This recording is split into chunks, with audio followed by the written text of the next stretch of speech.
I feel bad for the Minister of Housing. It's a tough portfolio with incredible expectations all over the map. But let's face it, Vancouver's like virtually every other big city in the Western world. It's seeing a huge influx of investment. It's seeing rising housing costs. I'm not sure what this government or any government can do to hold back that tide.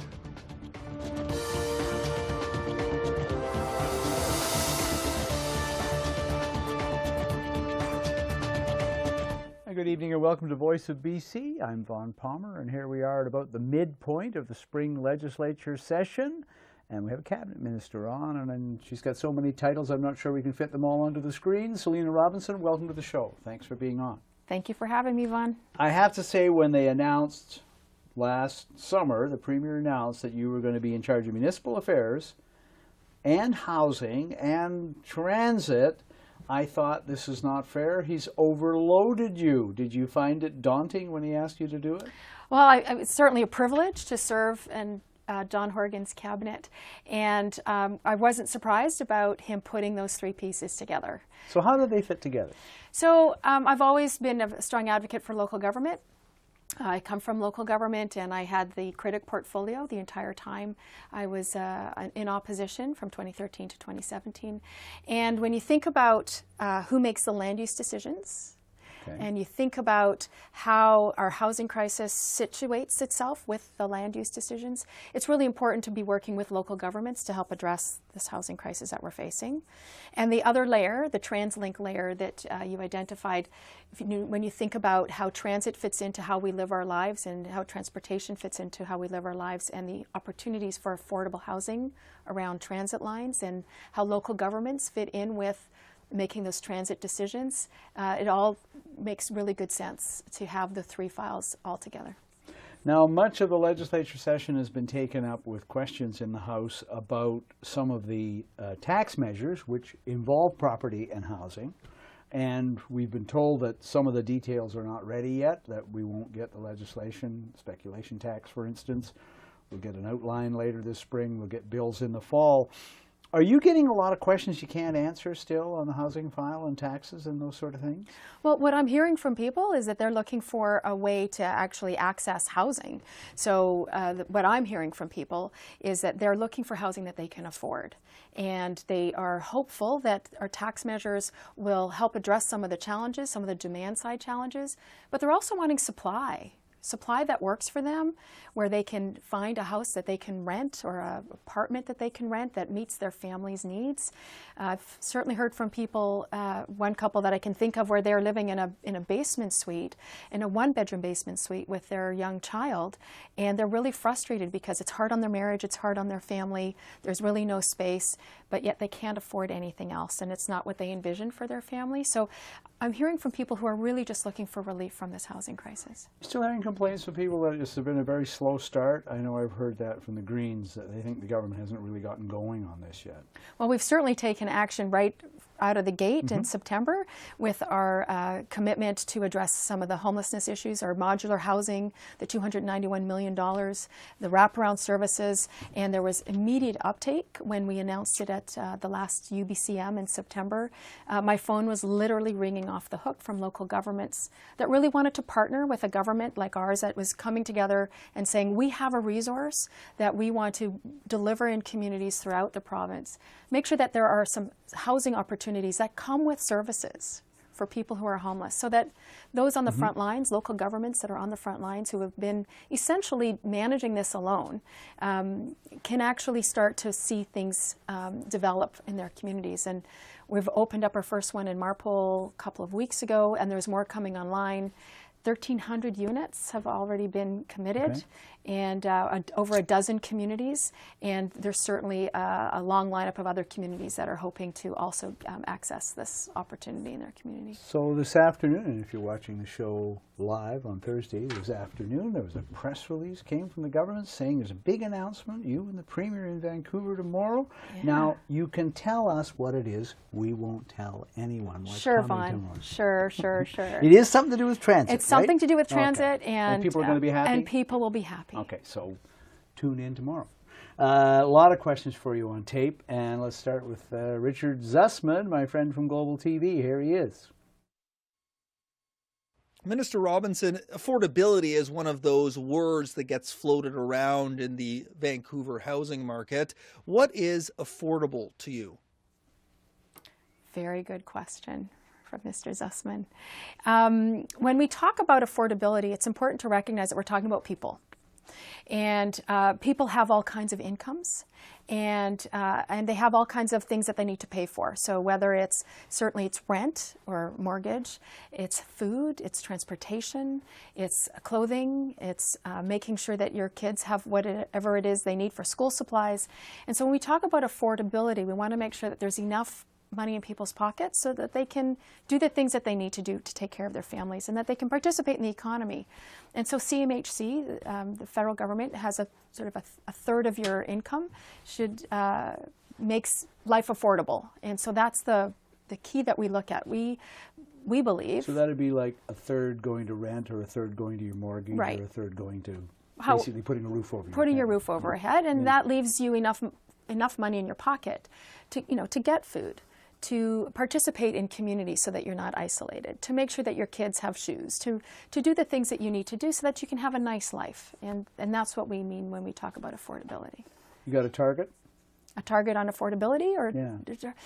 that British Columbians can all afford to live comfortably in some fashion.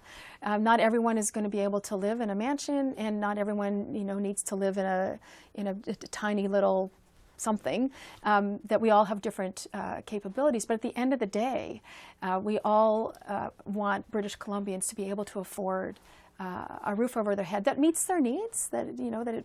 This couple that I mentioned earlier, that with the one child in a one-bedroom basement suite, it wasn't meeting their needs. They needed a two-bedroom home of some kind, whether it was an apartment or a larger basement suite. It just wasn't available. It's just not available to them, and so it's not meeting their needs, and therefore it's inappropriate housing for them, and it's creating stress. Andrew McLeod from the Tyee. So sometimes with government programs you get targets, and sometimes you get measurements. Sometimes with new programs you don't. Here's Andrew.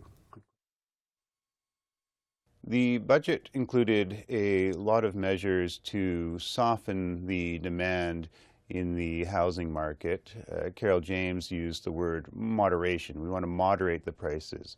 I'm wondering what exactly that means in your mind. How will we know whether the measures have been successful? Do you think you might actually drive down prices? I think what we want to do is, if the prices have been going on this steep incline, we want to sort of temper that down. The incline has been very, very hard for people, and it's been really hard on businesses. The Greater Vancouver Board of Trade a number of years ago put out a really good paper that talked about the impact it's having on the business community. People can't hire, they can't expand their businesses, and so we recognize that we need to address that. But it's more than that. We also need to recognize that we have a supply problem as well. It's not a one thing, and that's why we have a 30-point plan that covers a range of components to address this housing crisis. And the supply component wants to make sure that we're making sure that there's the kind of housing that we need in communities right across the province. Because what we need in the Lower Mainland is not what's needed, for example, in Tofino.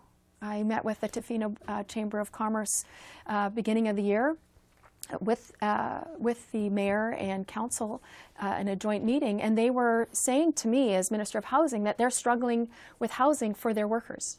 They don't have worker housing, and that means that their businesses can't grow and meet the demand, certainly in the summer when Tofino is busiest. And so they have some very unique challenges in trying to figure out how can they get the kind of worker housing they need so that they can be successful.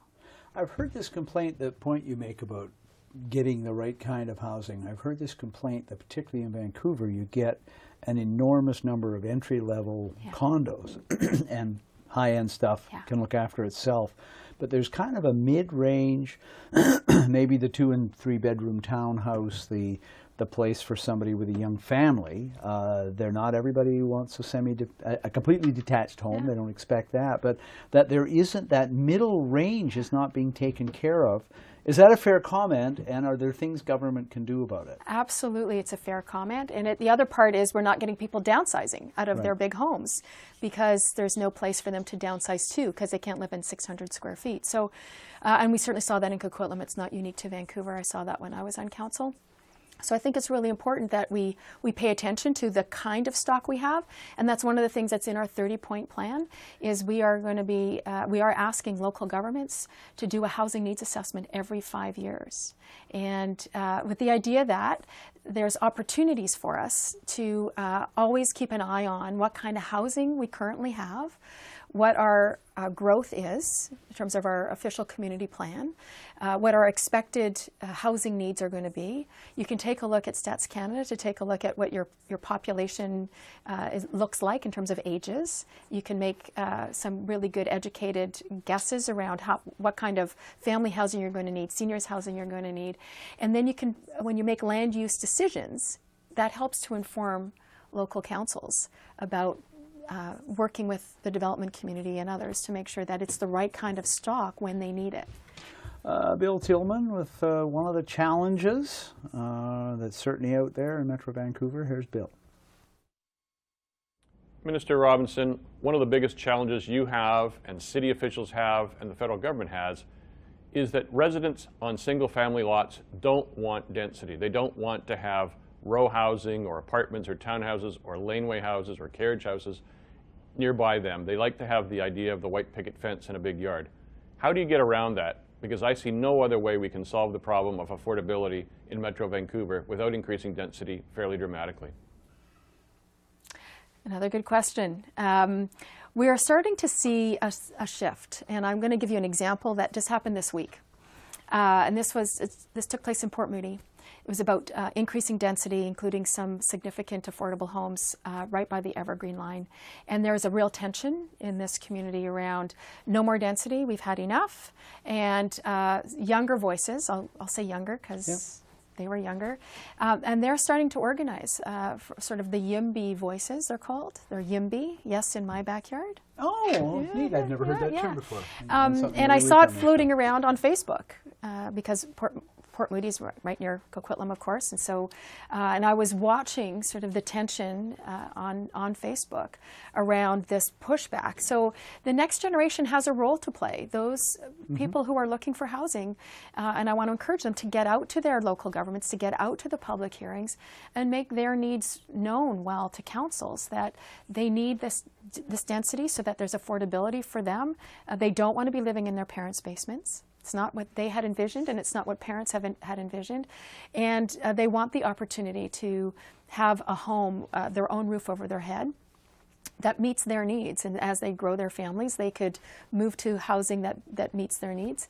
And density, Mr. Tillman is accurate. Density in certain parts of the province will help to alleviate that, and hearing those voices is really important. So what happened in Port Moody was the council voted 5-2 in favor of this increased density, and I do believe that those voices being at council, I think, made a difference. It helped council to understand the community better.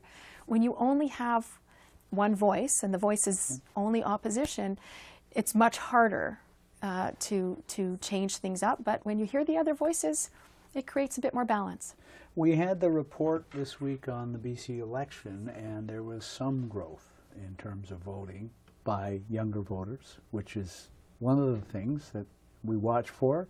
The last federal election, there was a jump as well, and I tell you, the fastest way to get a politician's attention is the thought that you might show up and vote against them in the next election. So that's interesting, a YIMBY movement. I think you're onto something. I think it's got some potential with local councils, because just showing up at a meeting can have a big influence. Well, you sat on council, right? I sat on council. Yes, and those hearings can go on for a long time. And it is hard. It is hard when you have 300 people and people are upset or worried or afraid, and one after the other, and it goes on until 2 or 3 in the morning, and sometimes they do that, or it goes over 2 nights. And you want to be responsive, and you want to be open, and making sure that your voice is heard is really very critical, and it does mean something, and it does carry weight. So the question, sometimes becomes, how do we help those people who have a vested interest in seeing things change? How do we encourage them to get involved and understand that participating in the democratic process has meaning and will make things different for them, and their voices will be heard? Richard Zussman again, and another good question. Here's Richard. Minister Robinson, one of the big issues with building new housing is actually getting municipalities to approve the permits. How do you require municipalities to get those permits approved more quickly? So the previous government used to talk about 100,000 units of housing in the pipeline in Metro Vancouver, and they also talked briefly about either offering local councils some kind of incentive or some kind of a push that they would have to turn thumbs up, thumbs down on a development within a time frame, months or years. Where do you come down on that?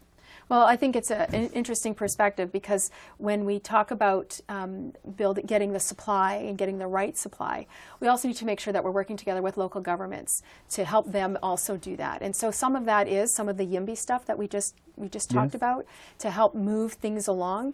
Part of what happens is if there's opposition early on before it even gets to public hearing, they often send it back to the developer to say, no, you need to get people on side because it's not going to go through. So there's really, and it's really important to hear from people early on.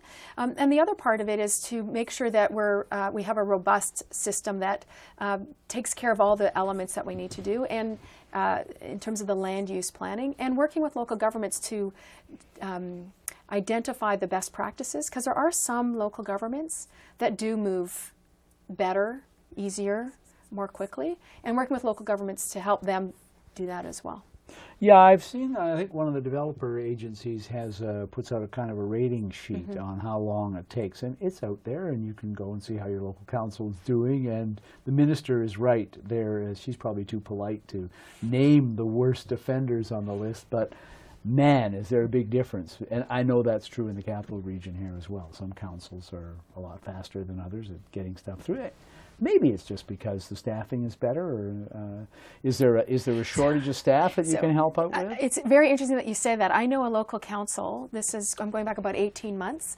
They also have a lot of projects coming through, and certainly there's ebb and flow in these sorts of things, and so it's always challenging to identify at what point you need to staff up. But they knew they needed to staff up in their planning department because things were coming in fast and furious. Finding the right people is very, very difficult given how much development there is going on, particularly in the Lower Mainland, South Island. So what they did was they offered somebody from Edmonton a job. And he took a look at the housing market and said, I can't afford to live there. Wow.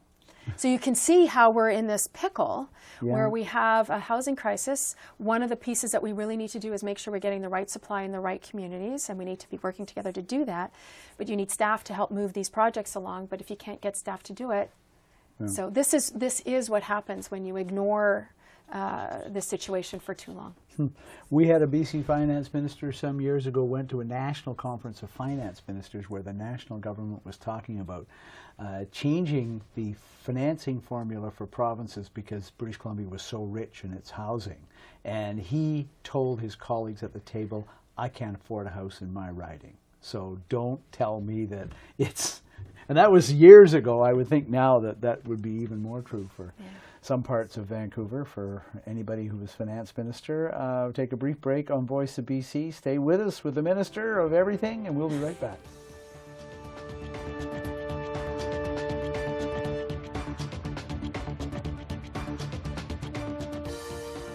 Along with low-income tenants having a difficult time affording rental housing, another big issue that we see with the folks particularly that I work with is that they're having a hard time maintaining appropriate housing, a housing that is safe, secure, and is appropriate for their lifestyle.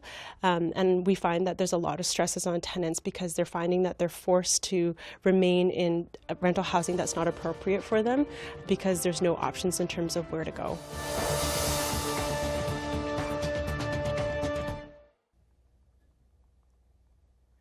Oh, hi, Janai Aragon here. Make sure you watch Voice of BC on Shaw TV. Help me run. Help me go places. Help me swim.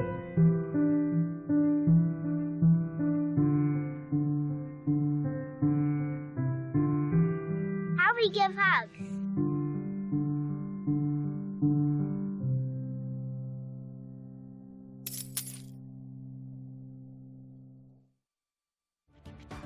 There are more ways to connect with us at Voice of BC. Email us at vobc@shaw.ca. Follow us on Twitter at Voice of BC. Or like us on Facebook at facebook.com/VOBC on Shaw TV.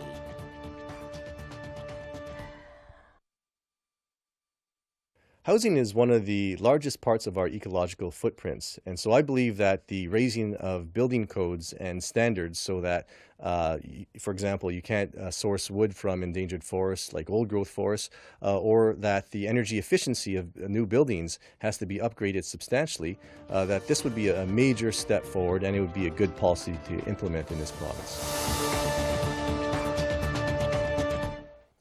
Welcome back to Voice of BC. And Minister, you're going to love this question. You can talk yourself into so much trouble on this issue in such a short time as a cabinet minister. Let's go to Bruce Halser. Here he is. Minister, one of your first acts in government was to get rid of tolls, which was an election promise on certain bridges. You also cancelled the proposed bridge to replace the Massey Tunnel. Now there's a commission on road pricing, a municipal commission, which is asking for a bigger investment in transit infrastructure, but also looking at different models for how we might pay for that, particularly road pricing. Do you support road pricing in theory? And if asked, will your government support and bring in legislation to implement road pricing if it's requested by the mayors? How does the reporting back on that commission happen?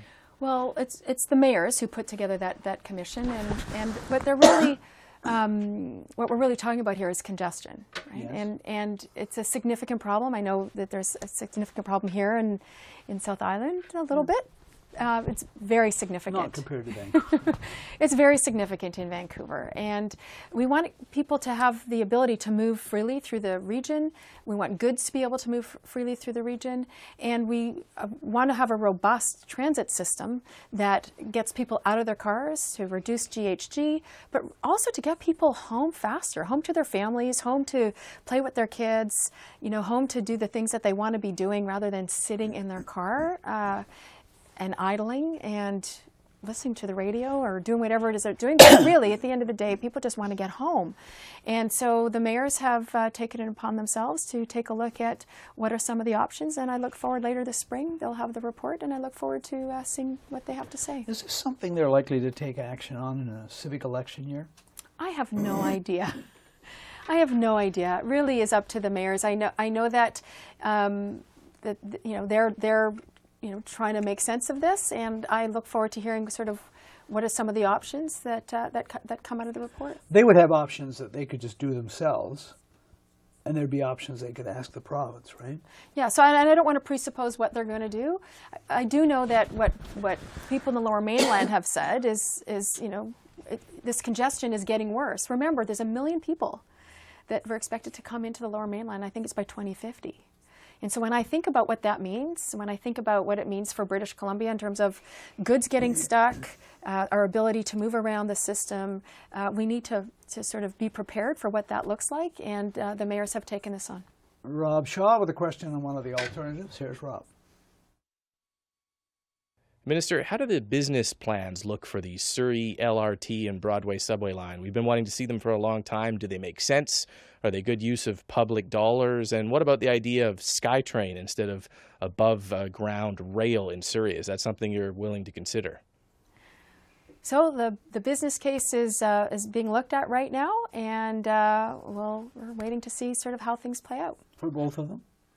Well, for the Broadway line, yes, those business cases for both of those, yeah. And the light rail, the light rail in Surrey, and I've looked at it a couple of times. I understand the reason why Surrey wants the line, but I've also been looking at the experiment in Edmonton with light rail, and it looks to me like it's causing a lot of problems at the street level that you don't see with an elevated system, traffic and loss of lanes. Are you sure that Light rail is the way to go in Surrey? Well, I think they're different things, and it's like, kind of like comparing apples and oranges. So we have, in my community, in Coquitlam, I'll use that as an example, because it's the most recent line that's opened up. And it was originally talked about as light rail. It was originally... It got switched to SkyTrain, yes. and I think it was the right decision.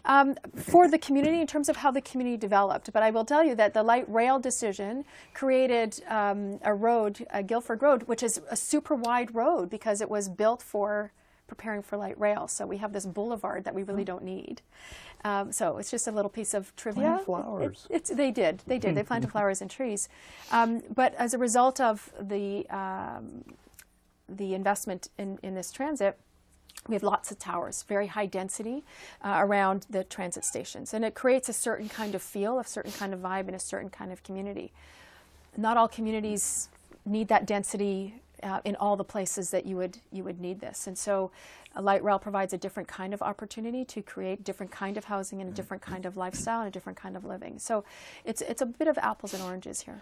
But I have heard the Premier say that if the provincial government's going to, and I've heard the Prime Minister say this too, if senior governments are going to contribute to the construction of something as expensive as SkyTrain, there has to be some density coming with it. You can't have, single family around the stations anyway. Yeah, and that's absolutely critical. And that's again why we have my file, Municipal Affairs, Housing, and TransLink. That all these people are all these pieces are interoperable, recognizing that we have some goals that we need to achieve as a government, but also as three different levels of government, and working together in order to deliver on this is what we're focused on. Making sure that we have the partnerships that we need in order to make life more affordable for British Columbians is always the foremost of our minds. So from what I hear you saying, you're more interested at this stage in offering local governments incentives than putting in deadlines and demanding stuff from them? My life experience is that you get a lot more working with people than working against people, and we certainly saw the challenges that existed between the old government. There were some stimulating moments in that area. And certainly the mayors, and how awful that was. It was awful to witness. People became more entrenched in their positions, and nothing happened. And who suffered? British Columbians suffered. British Columbians didn't get the things that they needed because we had governments fighting with each other, and that doesn't get us where we want to go.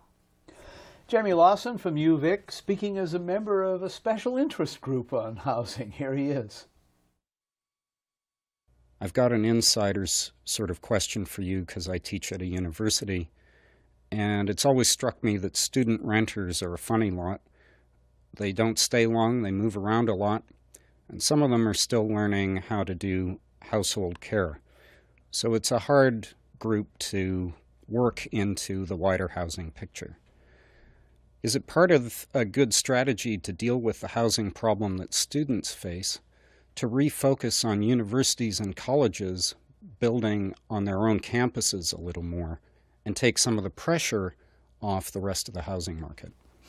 Good question. I lived in housing at University of BC many decades ago, centuries ago, but it was actually a pretty decent way, and UBC's a little isolated, so it's nice to be on campus as well. Not so much anymore. No Not way. so isolated anymore. That's true, yeah. But that's an excellent question, and it's exactly what we're doing. And certainly in our budget, you saw that 5,000 units of student housing is what we've committed to, with an additional 3,000 in partnership. So, and when you think about the housing challenges that we have, and I've got a story for you about Castlegar, because you wouldn't expect that Castlegar would have a housing problem, but they do. They have a zero vacancy rate because there's no student housing. And they have students that come in every September. There's 500 of them, and they take up all of the available rental housing. And so they have a zero vacancy rate in Castlegar as a result. And so building student housing, if you think about it, if we could build the 500 units that they needed over there, then it frees up all of that other rental. And so it's a key component to our government's plan. Again, it's a 30-point plan, and student housing plays a very key component in freeing up some housing. Christina Winter from the Green Party. Question that Andrew Weaver's raised in the legislature a couple of times. It's not strictly your file is Carol James has answered most of the questions on it, but we'll ask it anyway. Here's Christina. In the past, local governments have felt ignored by the BC Liberal government, but it seems like there's still a ways to go on bringing local government concerns and nuances on how provincial issues are impacting their communities into government decision-making. For instance, it seems like the government didn't consult with the Mayor of Kelowna on the new speculation tax, which has caused quite a bit of consternation in the area.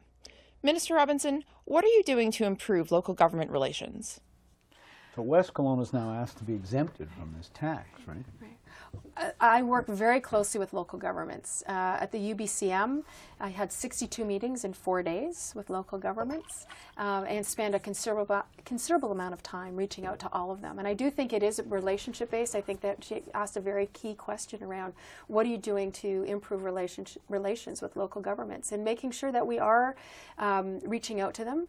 I know that Minister Farnworth, on his file around the marijuana file, the cannabis file, it was really critical that they consult with local governments. They're in the front lines when it comes to cannabis distribution and making some of the decisions. And he's done an excellent job reaching out to the UBCM as the body that works with local government, but also hearing from them at the UBCM, making sure that their voices are heard around some of the decisions. And the feedback that I have had is that they have been very, very pleased at the UBCM and local governments broadly about the ability for them to engage with him and make sure that their needs are heard.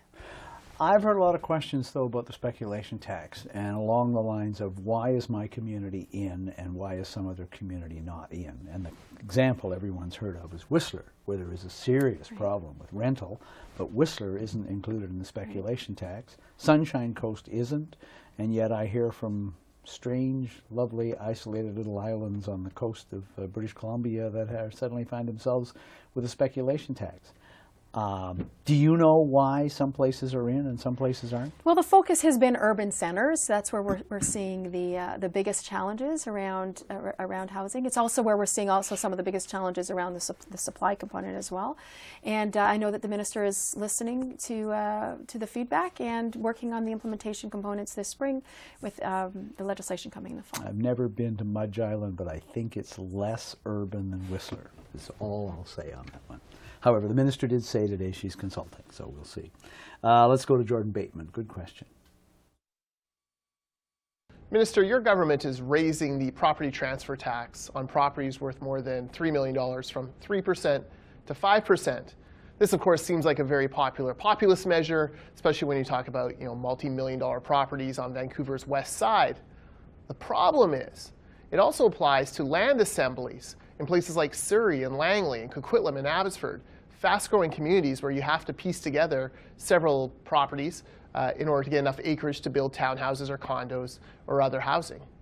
So this tax will actually make that housing more expensive. How are you addressing this? And aren't you worried that this new property transfer tax will actually erode affordability, not help it? Well, we're making sure that we're addressing some of the gains that people have made. I mean, certainly we've heard where people have very, very, very expensive properties and they've accumulated wealth and there's no mechanism to pay their fair share, and balancing all of that out and making sure that we're investing in the places that we need to be investing in and making sure that we're having a balanced perspective here. Should there be some kind of an exemption for like a development, the kind of development that the province wants? So say someone's building a bunch of this mid-range housing, so they don't have to pay the PTT to put together all the land to do it?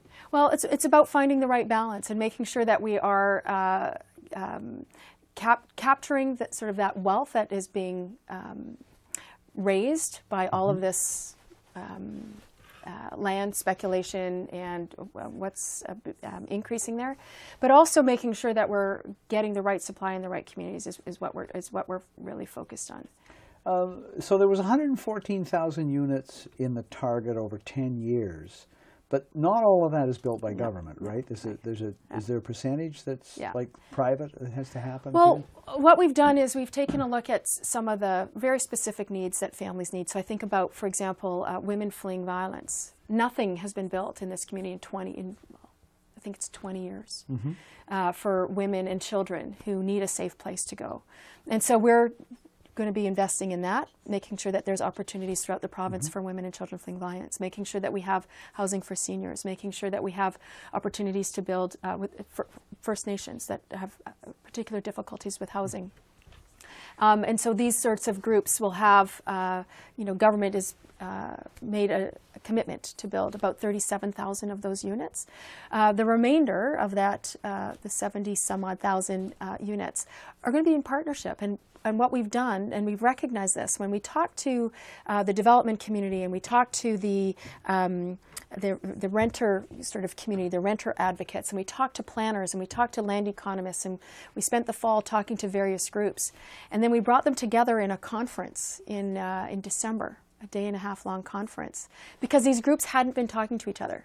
Right, the nonprofit housing sector, tends to talk together, but they haven't been talking necessarily to land economists and the private sector, and the local governments and First Nations. And so we brought together all the potential partners into one room and had them talk with each other.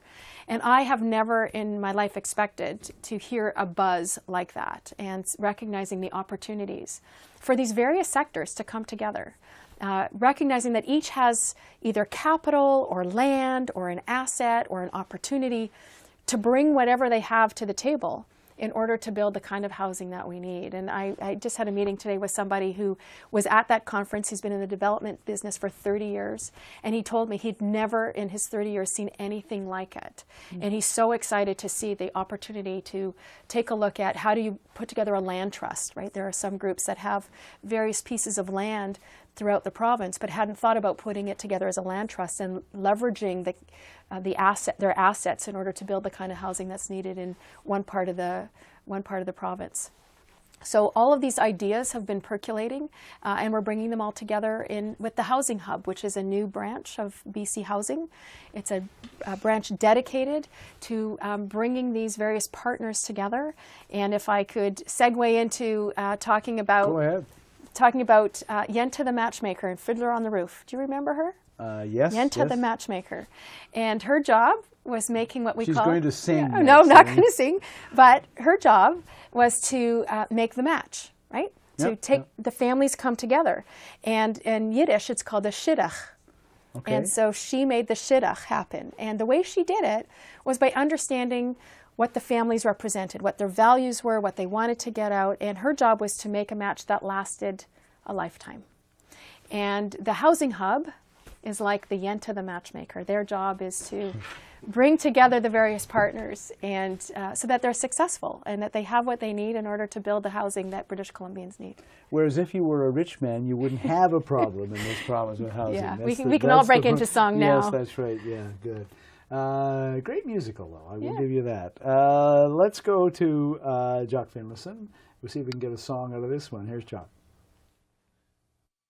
Minister, your government has signaled a desire to work with the development industry to help build 114,000 new affordable housing units in BC over the next decade. Business generally needs a stable tax and regulatory climate before they will commit large-scale investment capital. Isn't there a risk that the tax and regulatory changes affecting housing announced in the government's recent budget could discourage the development industry from actually partnering with your government?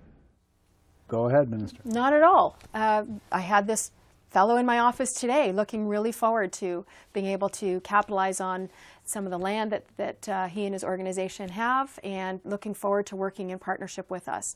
They recognize that there's real opportunity to develop significant housing, and we also still haven't heard from the federal government yet either in terms of the national housing strategy. I was going to ask you about that. And we're in regular contact with the federal minister, and I'm looking forward to getting that piece of work done.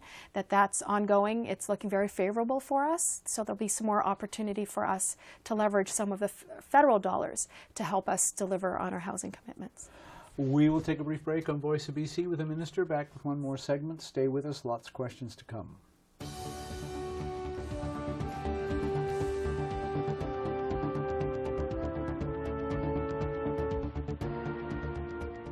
One of the, I think, worst terms in the housing debate in British Columbia is the use of the word homeless, because it can mean so many things to so many different people.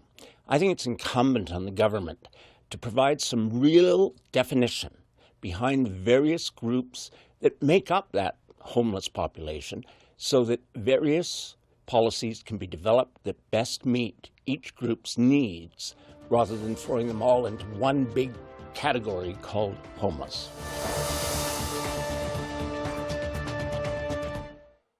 Hi, I'm Alex Hemingway, Public Finance Policy Analyst at the Canadian Centre for Policy Alternatives. If it's Thursday night, you should be watching Voice of BC. I do. Where there are no bars, there's freedom. It's where we find the strongest connections. And power we never knew we had. It's not always easy. And sometimes you wonder what you got yourself into. But when the stars are your compass, you tend to find your way.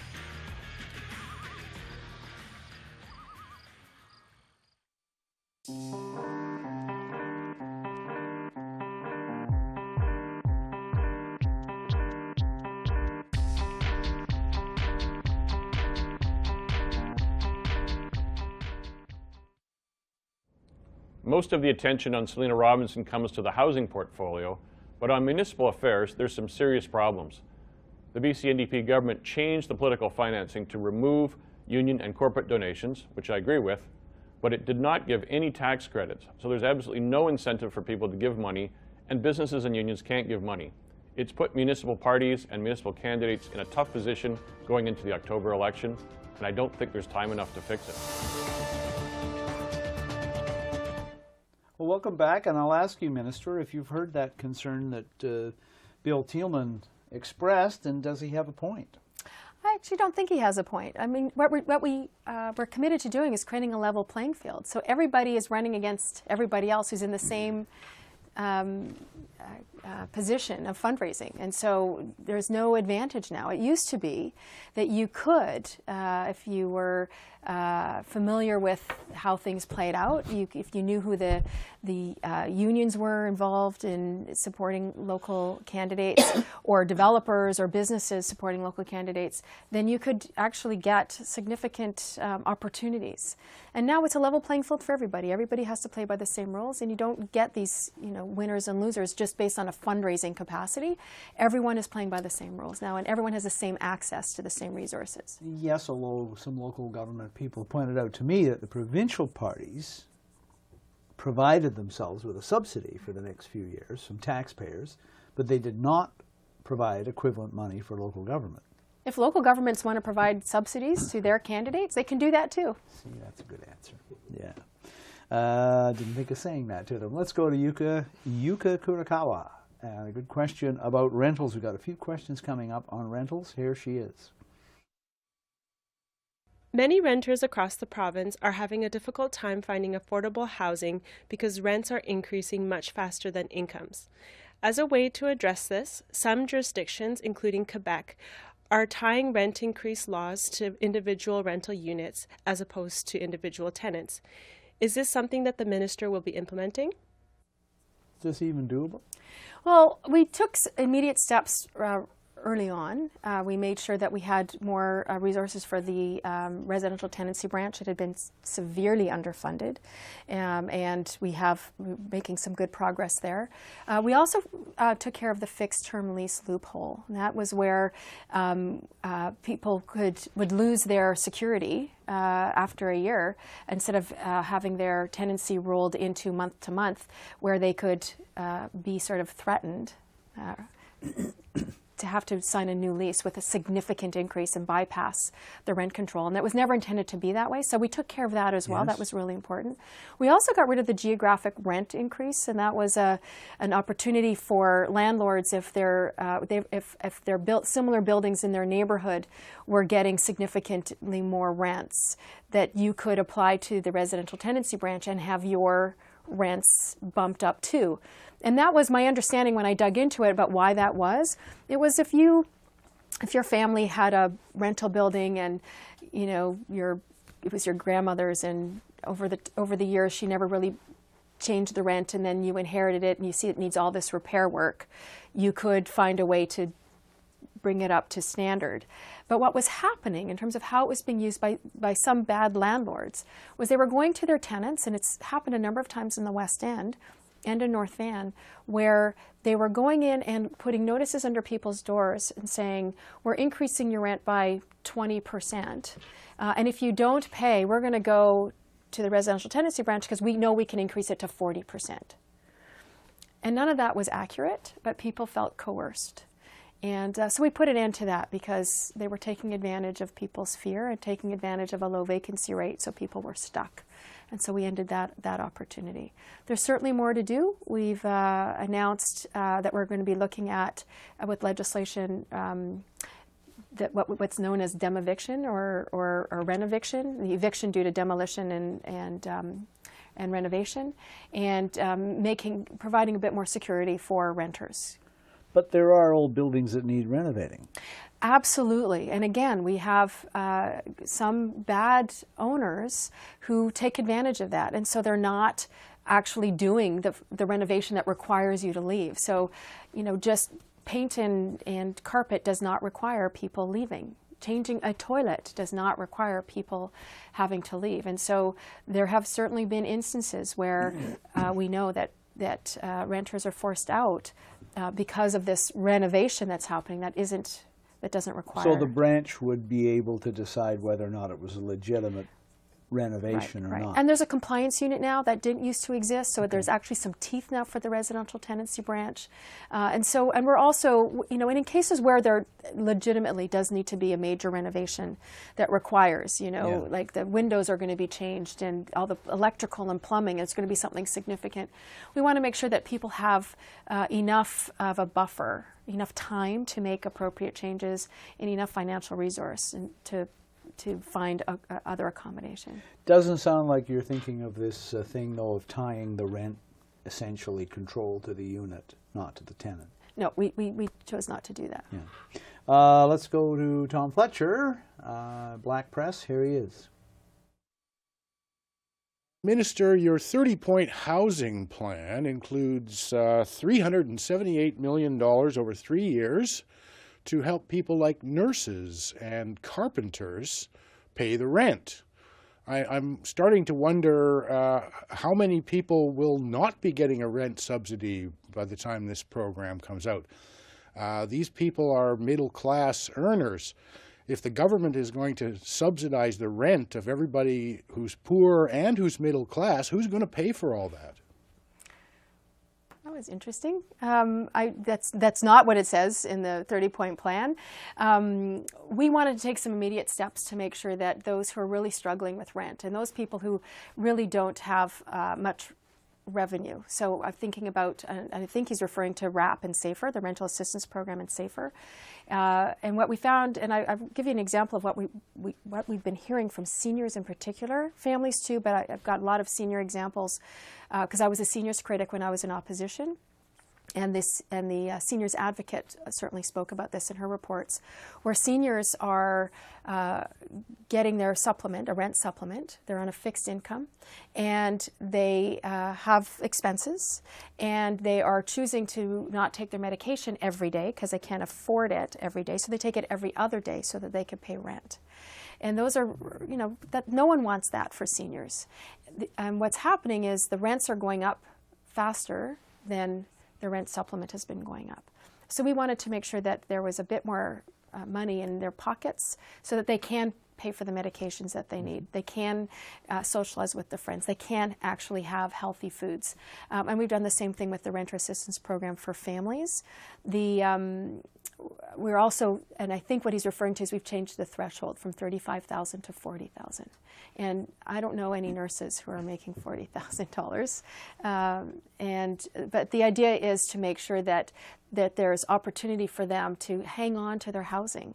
Because if they lose their housing, I think it's really important that we understand what's going to happen. If they lose their housing, they're going to leave, and we're not going to have people to take care of us in hospitals. We're not going to have people building our homes. We're not going to have people fighting our fires. Like we have to make sure that we're tackling this problem from many different angles. And so going to our most vulnerable is where we've taken some steps. But we also are focusing on the housing hub, which is going to build the bulk of that housing for those who are middle-income families. Okay. Bruce Halser, another question from the rental side, this time about incentives to build more rental housing. Here is Bruce. Your government wants to create more rental housing, particularly at the lower end of the market. And yet we hear from landlords that they're afraid of investing in more rental housing because they're afraid that your government is going to introduce tighter rent controls. And they're also worried about amendments to the residential tenancy branch. They're concerned that residential tenancy arbitrators don't always have an even hand between landlords and tenants. And of course, when a landlord is found to be in breach of a contract, the tenants have an easy way to get a remedy. But when the tenant has breached the contract, caused damage, or skipped out on rent, it's almost impossible for landlords to ever recover that money. Are you concerned that your government doesn't have a reputation for having an even hand among landlords? And what could you do to give landlords more security so that there's more incentive for them to provide rental accommodation? It's a good question. So first of all, I think it's really important to recognize I have an excellent relationship with Landlord BC. They stood with us when we addressed the fixed term lease loophole and the geographic rent increase. They were with us 100% of the way, and they're really supportive and recognize the importance of finding balance, and that's something that we're very committed to doing. The piece that I think is really important that he mentioned was this incentive for landlords, and I've reached out to the federal minister and have had a positive conversation about working with the federal government to incentivize landlords. If you remember the old MURBs back in the 70s, there was an opportunity to make sure that there were some real incentives to get some of this housing built. And our conversations to this point have been positive in terms of creating some more opportunities. So I'm hopeful that we'll continue to work with the federal government and make sure that we have some real opportunities for people to build purpose-built rental. If you're going to have the private builders build it, they're going to have to make a decent return on it. Absolutely. Well, let's go to Mr. Zussman. This is a very good question, and I feel for people caught up in this. Here's Richard. Minister Robinson, I know animal welfare is something that's important to you. What do you do to ensure that there are regulations in place to allow people to have their pets in their rental homes? There was some figure last year from the SPCA, something like 1,000 animals a year that they get turned in. Yeah. In Metro Vancouver because people can't keep them in their rental place. It's such a difficult market for so many. Like I think about the people with children who can't find place, seniors who can't find place, people with disabilities. I mean, it's another group that really struggle. Like 3-story walk-ups just aren't a possibility if you're in a wheelchair. Like, it's really, really a challenge. And at the end of the day, what we really need is supply. We need a healthy vacancy rate. We need to make sure that people aren't stuck in housing that doesn't meet their needs, that they can find a place. And what's really going to make a difference for all of those people who need housing is having more stock that is available, so that with a healthy vacancy rate we can do that. And certainly in our plan, there's a whole bunch of things that we're doing to free up and loosen up some of that. So the student housing, building the right kind of supply in the right communities, having the housing hub bring together various partners so that we can attack the middle income, missing middle housing, making sure that we're building different kinds of housing so that people who are in rental, for example, can actually maybe even move into purchase. And one of the things about the housing hub that I'm really excited about that they're tasked with is looking at various home ownership opportunities. So whether it's co-op housing, shared equity, that they're tasked to look at some creative ways to help people who want to move out of rental, want to start with home ownership, have the opportunity to do that as well.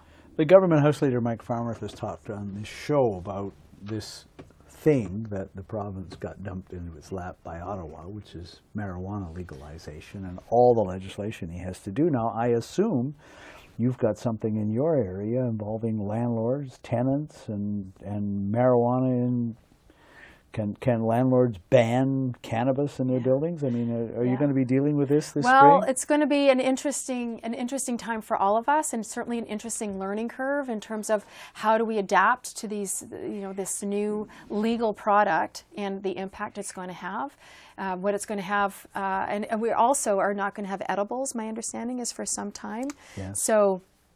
Edibles are less of an issue. It's the smoking that's going to be a challenge. It's a challenge for local governments. It's a challenge in strata. It's a challenge in rental. It's going to change the landscape. And again, my colleague Mike Farnworth has been doing the yeoman's share of that work, yes, and making sure that he's consulting with the right people on it. 18 pieces of provincial legislation have to be changed. I'm going to ask if we could maybe skip ahead one clip, because I really want to get to this question from Andrew McLeod of the Tyee. It's an important issue. Let's go to Andrew. Here he is. What do you see as the main barriers to ending homelessness in British Columbia, and what is your government doing to overcome them? Just big stories this week out of a big tent city in Nanaimo. Yeah. Right? It is one of those things that has been growing and growing and growing under the previous government, and it's one of those things that we need to attack from many different sides. So, and our government is doing just that with our 30-point plan. We want to prevent homelessness, right? So it's one thing to deal with it when it's there, and I'll talk about sort of the modular housing in a moment, but I want to talk about preventing homelessness, and that's what our 37,000 units that we're bringing online is to do. So women fleeing violence, again, building First Nations housing, making sure that seniors have housing. We're starting to see more and more seniors in our homeless population, and that's because SAFER hasn't kept up, and so they lose their housing. So we've brought in an influx into this SAFER to make sure that they had a little bit more money so that they could pay rent. So really attacking it from all sides. Now the part about those who are homeless, we brought in September a commitment to 2,000 units of modular housing, and this modular housing. Tell people what it is, because I'm not sure everybody knows. Yeah, it's fascinating in terms of how it's built. It's a style of building. It's not. People often think of a trailer, and it's nothing like a trailer. Like, we need to ban that from your mind. It's not a trailer. They're built in factories, and the one that we're using up in Kamloops is quite fascinating in terms of how they do it. They were actually getting ready to close their doors as a business, and now they've doubled their workforce, so it's a local business. And they build it all sort of machines. It's all laser cut wood, less waste, but they can build it in just a matter of a couple of weeks, a unit. And hotels, they're building actually hotels using this technology. But you can put it up in a couple of months. Once the land is cleared and ready, in 2 months. And it's all built in an enclosed factory, so it's not exposed to the elements. So you have better controls. These rooms are, when I first saw it, I thought of a unit that my grandfather lived in, which is sort of a self-contained unit. It had a little sort of bed over to the side with a night table, and it had a little sitting area and a little table, a great bathroom, walk-in bathroom with a shower and a sink and a toilet, and then a little kitchenette. So a couple of burners and no oven, just a microwave and a fridge and a sink and a storage closet. And it's a self-contained sort of 300 and some odd to 400 square feet, depending on whether it's an accessible unit or not. And it's a little sort of home, and you can lock the door. And they're put together modularly, kind of like Legos, and there's hallways, and you can't tell from the outside. And you can buy the modular for the staircase, so they're building them as 3-story walk-ups. And then there's like sort of the washer-dryer unit, and then there's a social place, often on the ground floor, for meetings or bringing people together around food. And they go up very quickly, and that's the part that I was thrilled to see, is that we can actually do this very quickly. A traditional shelter, old-style building, 4 or 5 years. The minister is pretty good on that subject alone, fairly enthusiastic, and I'm sort of sorry we ran out of time, but we have. Thank you very much for being on the show. Thank you very much. And I want to remind everyone, and it comes with wraparound support services, which is really key. Thank you for watching Voice of BC, bringing the legislature, BC politics into the living room. Good night. That's good. That's a nice way to end.